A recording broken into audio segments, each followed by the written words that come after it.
Shy girl revealed her intimate area for an exam, but she was in the wrong room, and the man inside was the billionaire CEO. Hello, everyone. Before we begin today's story, I have a small favor to ask. Please hit subscribe and turn on the notification bell so you never miss our channel's new videos. It is quick, free, and the best way to support us in bringing you more dramatic stories.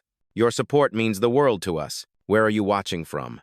Drop your city or country in the comments below. Thank you very much. Now, let us get back to our main character. The soft hum of conversation and the clinking of silverware filled the air of an elegant restaurant in downtown Chicago. The lighting was warm and low, the kind that made every table glow like a painting. Servers moved quietly between white linen tables, their trays carrying dishes that looked more like art than food. At one corner, a young woman stood outside the glass doors, watching her own reflection shimmer in the window.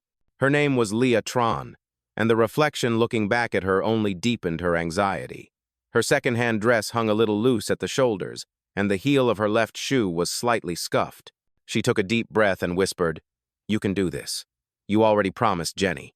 She pushed open the door, her heart pounding louder than the background jazz. The scent of roasted herbs and lemon butter drifted through the air. She clutched her phone, reading the message again. Table 9. Dr. Phillips, be on time. Leah scanned the room, counting quietly under her breath. Table 7, 8, 9. At the far end, a man in a charcoal suit sat alone, his dark hair perfectly styled, his attention on his phone. He looked composed, professional, someone who belonged in a place like this. Leah's nerves fluttered. She straightened her shoulders and walked over, forcing a polite smile. "Hi," she said softly. "You must be Dr. Phillips. I am Leah. Nice to meet you." "How?" The man looked up, startled. For a brief second, confusion flickered in his gray eyes. Then, as if making a split-second decision, he set his phone down and smiled. "Nice to meet you, Leah. Please, have a seat." Relieved, she sat down, her hands fidgeting in her lap. "I am sorry if I seem nervous. It is my first medical exam in a private clinic like this. Everything looks so fancy." He hesitated, his eyes studying her carefully. But something about her sincerity, her soft voice, her trembling hands made him stop from correcting her. Instead, he nodded lightly. "That is all right. Just relax." She laughed nervously. Easier said than done. He smiled, leaning back in his chair. "What do you do, Leah?" "I am a nursing student," she said. "Trying to finish my program while working part-time at a diner. It is exhausting, but worth it, I guess." He looked impressed. "That sounds like a lot to handle." It is," she said with a small shrug. "But my mom always says if you want to heal people, you start by standing through the pain yourself." He smiled again, quietly moved by her words. For the first time in months, he felt a warmth that had nothing to do with wealth or power. A server arrived with 2 glasses of water, setting them down. Leah picked hers up, her hand trembling slightly. "So, should we begin? I'm not sure what to expect during the exam." "Ugh." He opened his mouth to speak, but before he could explain, a nurse entered the restaurant lobby, calling out politely, "Dr. Phillips, your patient is waiting in room 2. The man blinked. Leah froze. Her glass stopped halfway to her lips. "Wait," she said slowly, her voice almost a whisper. "You are not Dr. Phillips, are you?" He sighed softly, shaking his head. "No, I am not." For a heartbeat, silence stretched between them. Then Leah's cheeks burned red. She stood up abruptly, nearly knocking over her chair. "Oh my God! I am so sorry! I went to the wrong room. I mean, table, "Leah, wait," he said quickly, rising to his feet. But she was already backing away, her embarrassment overwhelming her. "I cannot believe I just did that," she muttered, clutching her bag and rushing toward the door. He watched her leave, a strange ache forming in his chest. He could have stopped her, told her who he really was, Ethan Cole, CEO of a global medical foundation. But for the first time in a long while, someone had looked at him not as a billionaire, not as a man with power, but as a person. And that, he realized, was something he did not want to end just yet. The next morning, sunlight slipped through the thin curtains of Leah's small apartment, painting soft gold across the cluttered table where textbooks, nursing notes, and a half-empty cup of instant coffee lay forgotten. She groaned, pulling a pillow over her face. The memory of last night hit her like a cold wave. The wrong room, The wrong man. The humiliation. She sat up, running a hand through her tangled hair. "Great job, Leah," she muttered. "You just flashed your student badge to a stranger and called him Dr. Phillips." Her phone buzzed. A message from her friend Jenny appeared. "How did it go? Did the exam go okay?" Leah typed back quickly. "I went to the wrong room. Talked to the wrong man. Almost died of embarrassment. Never speaking again." Jenny replied with 3 shocked emojis and 1 laughing face. "Only you, Leah. Only you." Leah sighed, tossing the phone aside. She had a long day ahead classes, then her diner shift. Rent was due in 3 days, and her paycheck was barely enough. She grabbed her worn sneakers and rushed out. By noon, the diner buzzed with the usual crowd: office workers, college kids, and the smell of frying bacon and coffee. Leah tied her apron and started pouring drinks, her mind still replaying the man's calm gray eyes, the way he had smiled instead of mocking her, the quiet kindness in his voice. As she balanced a tray of pancakes, the bell above the door chimed. She turned automatically, and her heart nearly stopped. He was there, the man from last night, Ethan Cole. This time he was dressed casually in a dark sweater and jeans, yet somehow he still looked out of place among the cracked vinyl booths and humming ceiling fans. Leah froze mid-step, the tray trembling in her hands.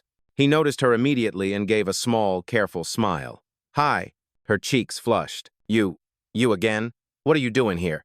"Having breakfast," he said simply, sliding into a corner booth. "Do you serve coffee here?" She blinked, caught off guard by his calmness. "Yes, of course." "Good," he said, his tone easy. "Then maybe we can start over." Leah stared at him for a long moment before setting down the tray and grabbing a notepad. "Fine. 1 black coffee? 2 sugars," he said, "and maybe a chance to apologize for not stopping you last night." Her hand paused. "Apologize? You did nothing wrong. I was the one who made a fool of myself." "Still," he said quietly, "I should have told you who I was. You look terrified." Leah laughed awkwardly. Terrified is an understatement. When she returned with his coffee, he thanked her softly. "You work here full-time?" "Part-time," she said. "Nursing school takes up the rest." "That explains the badge," he said with a faint grin. She rolled her eyes. "Please never mention that again." He chuckled, the sound deep but warm. "Deal." As she served other customers, she caught him watching her occasionally, not with judgment, but with something like curiosity. When the lunch rush ended, he was still there, tapping his finger lightly against the coffee cup. "Do you ever get a break?" he asked when she passed by. 15 minutes, she said. "Why?"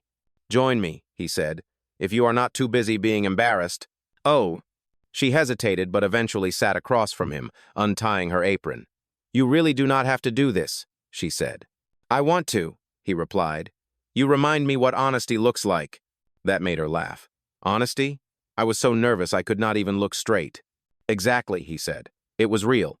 They talked for a while about her classes, her dream to open a community clinic someday, and his vague explanation about working in health innovation. She did not know it yet, but the man sitting in that diner was the same billionaire who owned half the medical foundations in the city. When she glanced at the clock and realized her break was over, she stood quickly. "I have to get back." He nodded. "Do you come here every day?" 5 days a week, she said, "same shift." "Good to know," he replied, his voice soft. That evening, when she returned home exhausted, a small envelope was tucked under her door. Inside was a simple business card that read, "Ethan Cole, Cole Medical Foundation." On the back, a handwritten note said, "Thank you for reminding me what humility feels like." Leah sat down slowly, the card trembling in her fingers. She had no idea what to think, only that her world, small and predictable, had just begun to change. The next few days passed in a blur. Leah tried to keep her focus on school and work, but her thoughts kept circling back to that card. She had left it on her desk, half afraid to touch it, half tempted to call. A billionaire CEO had no reason to notice a girl like her. It must have been politeness, nothing more. Still, every time the diner door chimed, her heart lifted before she could stop it. And one Friday morning he came back. Ethan Cole, dressed simply again, but this time with a soft confidence that drew every eye in the room. Leah almost dropped her tray. "You are back," she said, trying to sound calm. He smiled. "I told you the coffee here was better than at my office." "You have an office that serves coffee?" she teased. "I do, But the company is terrible. She laughed, shaking her head. You should file a complaint. I am working on it, he said, his tone playful, starting with you joining me for lunch today. Leah blinked, caught off guard. Lunch? I cannot. I have a class right after my shift. Then dinner, he said simply. No exams, no excuses. She hesitated, her instinct to refuse warring with curiosity. Fine, one dinner, as friends. As friends, he agreed, though his eyes said otherwise. That evening, they met at a small Italian restaurant on the corner of 5th and Monroe, nothing fancy, just candles and soft music. Leah had changed into her neatest outfit, the same second-hand dress she had worn the night they first met. When Ethan saw her walk in, his smile softened. You look beautiful, he said. She blushed. You always say things like that? Only when I mean them. Dinner was easy, full of small talk and laughter. He listened as she spoke about her mother's illness and her dream to build a clinic for low-income families. For once, she did not feel like she had to apologize for dreaming too big. When the check came, Ethan paid before she could even reach for her wallet. You can get the next one, he said. You assume there will be a next one? I hope so. Oh. As they stepped outside, a cool breeze carried the smell of rain. They walked together under the glow of streetlights, the city buzzing quietly around them. Leah glanced up at him. You never told me what you really do, she said. He smiled, looking out at the traffic. Nothing exciting. I manage a few projects, mostly in healthcare. That sounds important, she said. Sometimes, he answered. But it is people like you who make the real difference. Ugh. They reached the corner where her bus stop waited. For a moment, neither of them moved. Then he reached into his pocket and handed her something, a small envelope, just like the one before. Do not open it until you get home, he said. She frowned, but nodded. You are very mysterious, you know that? He grinned. I get that a lot. When she reached her apartment later, she tore the envelope open. Inside was a handwritten note. Our foundation is looking for a part-time assistant for a new outreach project. I think you would be perfect. Come by tomorrow, if you are interested. Her hands trembled. Beneath the note was a single line of text that made her heart skip. Everyone deserves a chance to help others. Let me give you yours. Leah sat at her tiny desk, staring at the letter as the city lights flickered outside her window. For the first time in years, her life did not feel stuck. Somewhere between wrong rooms and right words, something was changing, and it felt like destiny was quietly opening its door. Saturday morning arrived cold and gray. Leah woke early, clutching Ethan's note like it was something fragile and unreal. She read it again, half convinced it was a dream. A billionaire foundation wanted her as an assistant? That kind of thing did not happen to people like her. But something in his handwriting, steady, deliberate, told her it was genuine. By 8 o'clock, she was standing outside the glass tower of Cole Medical Foundation. The building gleamed like a mirror against the morning sky. Through the revolving doors, people in crisp suits hurried with purpose. Leah adjusted her thrifted blazer, took a deep breath, and stepped inside. The receptionist greeted her kindly. You must be Miss Tran. Mr. Cole is expecting you. Her pulse quickened. He was expecting her. The elevator ride felt endless. When the doors opened, sunlight poured into a sleek top-floor office lined with plants and shelves of medical journals. Ethan stood by the window, his gray eyes warm when he turned to see her. You came, he said softly. You invited me, she replied. I still cannot believe you meant it. I always mean what I say, he answered. Come, let me show you something. He led her down a hall filled with photos, children smiling in clinics, doctors volunteering overseas, nurses receiving training. Leah slowed, taking it all in. You run all of this? Not alone, Ethan said. The foundation funds community health programs. We are starting a new project, a free clinic on the south side. I need someone to help organize the outreach, someone who understands people, not just spreadsheets. Leah looked at him, surprised. You think that someone is me? I do, he said simply. You care, Leah. You reminded me why I started this in the first place. Her throat tightened. I do not have experience. I am still a student. Then you will learn, he said with a faint smile. Sometimes the best people are the ones who do not know how extraordinary they are yet. The words lingered in her chest long after he handed her a temporary badge. By noon, she was sitting at a shared desk surrounded by busy staff, answering calls, sorting files, and drafting notes. The work was small, but to her it felt like purpose. That afternoon, as she brought a stack of reports to Ethan's office, she caught a glimpse of his schedule meetings with hospital boards, funding partners, and charity directors. He was not just successful, he was powerful. And yet, when he looked up and smiled at her, she forgot about the hierarchy between them. "How is your first day going?" he asked. "I have not broken anything yet," she said, smiling shyly. "That is a strong start." Their eyes met for a beat longer than necessary. Then he cleared his throat. "There is a community meeting tonight. I usually attend, but I want you to come along this time. See the people we are helping." She hesitated. "You trust me with that already?" "I trust my instincts," he said. "They were right about you." That evening, they drove through streets lined with old brick buildings until they reached a small community center. Inside, the air smelled of paper and coffee. Volunteers gathered around folding tables, discussing clinic plans and patient outreach. Lia listened, taking notes, offering suggestions when asked. She spoke with quiet confidence, and Ethan watched her with quiet pride. Afterward, as they stepped out into the cool night, Lia looked around the neighborhood, run down but full of life. "This is why I wanted to be a nurse," she said softly. "Not for hospitals, but for people." Ethan nodded. "You are exactly where you are meant to be." "Oh." They stood side by side beneath a flickering streetlight. For the first time since their chaotic first meeting, the silence between them felt easy, almost intimate. On the drive back, Lia glanced at him. "You never corrected me that night at the restaurant," she said suddenly. He smiled faintly. "You were nervous. I did not want to embarrass you. You let me call you Dr. Phillips for 10 minutes. I enjoyed it," he admitted. "You spoke to me like a real person, not like everyone else does." Lia turned toward the window, hiding her smile. "Well, I am glad my mistake entertained you." "It did more than that," he said quietly. "It changed something I did not know needed changing." For a long moment, neither spoke. The city lights flickered past, and Lia realized the truth. This was no longer just kindness or coincidence. Something deeper was unfolding, something that neither of them could name yet, but both could feel. Voiceover AI Doctor Love Millionaire Treni Nueva Foot said. The following weeks moved like chapters in a quiet story that neither of them dared to label. Lia settled into her role at the Cole Foundation, balancing her shifts at the diner and her nursing classes.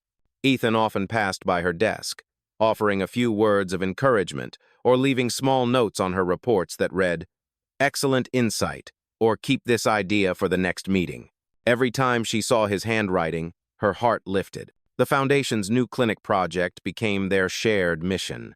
They spent long hours reviewing community data, meeting with volunteers, and visiting neighborhoods in need of medical aid. What started as mentorship slowly turned into companionship. Ethan admired her empathy. Lia admired his quiet determination. One Friday evening, after a long day of meetings, Ethan suggested they stop by the construction site of the new clinic. The building was still bare concrete, lit by a few hanging lamps and the soft glow of the city beyond. Lia stood in the middle of the empty space, imagining what it would look like when it was filled with patience and laughter. "It feels different standing here," she said, brushing dust from her hands, "like it is already alive." Ethan watched her, his expression thoughtful. "That is because you see what others overlook. You do not just plan numbers, you imagine hope." She smiled. "You make that sound like a superpower." "It is," he said simply. They sat on a stack of lumber, sharing coffee from a single paper cup. Lia told him about her father, who had passed away from an illness they could never afford to treat. Ethan listened in silence, the weight of her story carving deeper respect inside him. "My mother used to say," Lia continued softly, "kindness is not a career, it is a choice you keep making." He nodded. "Your mother was right." The wind picked up, rustling her hair. For a moment their eyes met, and something unspoken hung between them. Then she looked away, her cheeks warm. "We should go. You have a meeting early tomorrow." He smiled. "How do you even know that?" "You leave your schedule on your desk," she said, teasing him. "You are a terrible secret keeper." "Maybe I want you to know," he said quietly. The words stayed with her long after they left. Days later, a storm swept through Chicago, heavy rain drumming on the city's rooftops. Lia stayed late at the office to finish reports. Most of the staff had gone home when the power flickered once, then steadied. Ethan appeared in the doorway, holding 2 cups of coffee. "You are still here," he said. So are you, she replied, smiling. You are the boss. You are supposed to leave first. He handed her the cup. Not tonight. The storm makes it hard to focus. They stood by the window, watching rain streak down the glass. Lightning flashed across the skyline, and for a second, their reflections merged in the dark glass. Do you ever regret it? She asked softly. All the money, the pressure. Does it ever feel lonely? He hesitated, then answered honestly. Every day. Success looks different when you have no one to share it with. Her chest tightened. You have built something incredible, Ethan. You help people. He turned toward her, his voice low. And yet the only person who makes me feel human again is sitting right in front of me. Silence stretched between them, filled only by the sound of the storm. Lia's pulse quickened. She wanted to speak, to change the subject, but his sincerity held her still. Finally, she whispered, You should not say things like that. Why not? He asked. Because I might believe them, she said, her voice trembling. His eyes softened. Then maybe that is what I want. The thunder rolled outside, loud and distant. For the first time, neither of them looked away. There was no mistaken identity, no misunderstanding, just two people standing at the edge of something fragile and real. When Lia finally left that night, the streets were slick with rain. She walked home slowly, her heart unsteady, her thoughts a whirl of fear and warmth. She knew what was happening, even if neither of them had said it aloud. Ethan watched her from the window until she disappeared into the distance. His reflection stared back at him in the glass, powerful, wealthy, admired. But beneath all that, for the first time in years, he felt something simple and impossible to buy. He felt alive. The gala night arrived with a sky full of city lights and the hum of cameras outside the Grand Marlowe Hotel. It was the Cole Foundation's biggest event of the year, a charity gala for community health care. Lia had spent weeks preparing logistics, never imagining she would be attending herself. She wore a simple navy gown borrowed from a coworker, her hair tied neatly, her hands trembling as she adjusted her name badge. Inside, the ballroom glowed with chandeliers and gold trim. Waiters moved through the crowd with champagne, and the sound of conversation rose like music. Lia tried to stay out of sight, guiding volunteers and checking the seating chart. Everything felt too grand, too polished for her world. Then, as the host took the stage, the spotlight shifted toward the front table. Please welcome our guest of honor tonight, the announcer said proudly. Mr. Ethan Cole, founder and CEO of the Cole Medical Foundation. Lia froze. The words echoed in her ears. CEO? The room burst into applause as Ethan rose from his seat, shaking hands and smiling at donors. He looked completely different in his black tuxedo, confident, elegant, and utterly unreachable. She stood still among the crowd, her breath caught somewhere between disbelief and heartbreak. Every memory replayed the wrong table, the diner, the long nights at the clinic, all of it suddenly rearranged into a truth she had never seen. He was not just her boss. He was the billionaire she had trusted, the man she thought she understood. Her chest tightened as realization sank in. She had opened up about her family, her dreams, her fears, and he had known all along. When Ethan stepped down from the stage, his eyes found her across the crowd. For a second, he smiled, but the expression faded when he saw her face. She turned quickly, pushing past guests and into the hallway. Lia, his voice called after her. Wait. She did not stop. He caught up just as she reached the glass doors leading to the terrace. The city air was cold, biting against her skin. Why did you not tell me? She asked, her voice shaking. All this time I thought you were just... She stopped, unable to finish. I wanted you to see me as a person, he said quietly. Not as a name on a building, not as a number in a magazine. You lied, she said, her eyes glistening. You let me talk about struggling to pay rent while you live in a penthouse. You let me think we were equals. I never thought we were equals, he admitted softly. I thought you were better. The words hit her harder than anger could.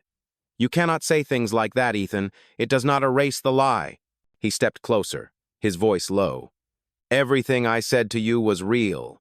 Every conversation, every laugh, every late night at the clinic, it all mattered to me. Lia shook her head. I cannot believe that right now. You had every chance to tell me the truth. Empress. He reached for her hand, but she pulled away. Lia, please. I need space, she whispered. I do not even know who you are anymore. She turned and walked away, leaving him standing alone under the city lights, the noise of the gala fading behind them. Ethan's heart felt heavier than it ever had in his years of success. For the first time, he could not buy back what he wanted most. Inside, the orchestra began to play again, but he could not move. The applause, the wealth, the admiration, all of it felt meaningless without her. Somewhere in the city below, Leah walked alone through the cold night, tears cutting through the makeup on her cheeks. For all her efforts to climb out of her small life, she had never felt smaller than she did in that moment. Love had found her through a mistake, and now it seemed to be slipping away the same way, quietly, painfully, without warning. Days turned into weeks, and the city seemed colder than before. Leah stopped coming to the foundation. Her desk remained empty, her coffee mug still sitting beside a stack of unfinished reports. She had sent a short message to Human Resources, thanking them for the opportunity and resigning immediately. Ethan had read it over and over, every word cutting deeper than he wanted to admit. He tried calling her, but she never answered. Every night, he sat by his window overlooking the skyline, wondering if he had ruined something too pure to fix. The world saw him as powerful, untouchable, but without her, the silence in his penthouse was unbearable. Meanwhile, Leah had returned to her old rhythm nursing classes in the morning, long shifts at the diner at night. Yet nothing felt the same. The city lights that once seemed full of possibility now only reminded her of him. She missed their conversations, his gentle humor, his belief in her. But she could not forget the lie. One evening, after closing the diner, she walked past the construction site of the new clinic. The building was almost finished now, shining beneath the streetlights. She stood by the gate, her hands gripping the fence. A banner hung above the door. Opening soon, the LiaCare Community Clinic. Her breath caught. Her name. It could not be real. She stepped closer, reading the small print below. Dedicated to those who choose compassion over comfort. Tears welled in her eyes. She had not been part of the project since the gala, yet the clinic bore her name. Behind her, a quiet voice said, "I hoped you would come." She turned sharply. Ethan stood a few steps away, dressed simply in a dark coat, his eyes tired but soft. "You named it after me?" she whispered. "I did," he said. "Because it was your idea. You were the heart behind it, Leah. You reminded me that helping people is not just charity, it is humanity." She shook her head, tears falling freely. "You did not have to do this." "I did not do it to win you back," he said, stepping closer. "I did it because you were right. Money builds walls, but kindness builds bridges. You showed me that." Her voice trembled. "You still lied to me." "I did," he admitted. "And I would give everything I have to take that moment back. But I cannot. All I can do now is show you the truth, not through words, but through what I build." For a moment, neither of them spoke. The sound of traffic hummed softly in the distance. "I do not expect forgiveness," he continued quietly. "I only wanted you to see what you created." Leah wiped her eyes, looking at the half-lit clinic again. The name gleamed faintly in the cold air, simple but powerful. "I never wanted fame," she said softly. "I just wanted to make a difference." "And you did," he said. "You changed my life, Leah. You changed the foundation. Everyone there still talks about you. You made them believe again." Ugh. She looked at him, torn between anger and affection. "Why do you care so much?" "Because," he said, his voice breaking slightly, "for the first time in my life, I met someone who did not want anything from me. You saw me as a man, not a fortune. I cannot forget that." Leah took a deep breath, her heart softening despite the hurt. "I do not know if I can trust you again. I will wait," he said simply. "For as long as it takes." "Oh." She stared at him for a long moment, then turned her gaze back to the clinic. The sign swayed gently in the wind, her name shining against the dark sky. For the first time since the night of the gala, Leah felt something she thought she had lost hope. It was fragile, uncertain, but alive. And maybe, just maybe, it was enough to start again. Spring returned to the city, and with it came the grand opening of the LiaCare Community Clinic. The once empty lot was now a bright, welcoming space filled with laughter, fresh paint, and the scent of new beginnings.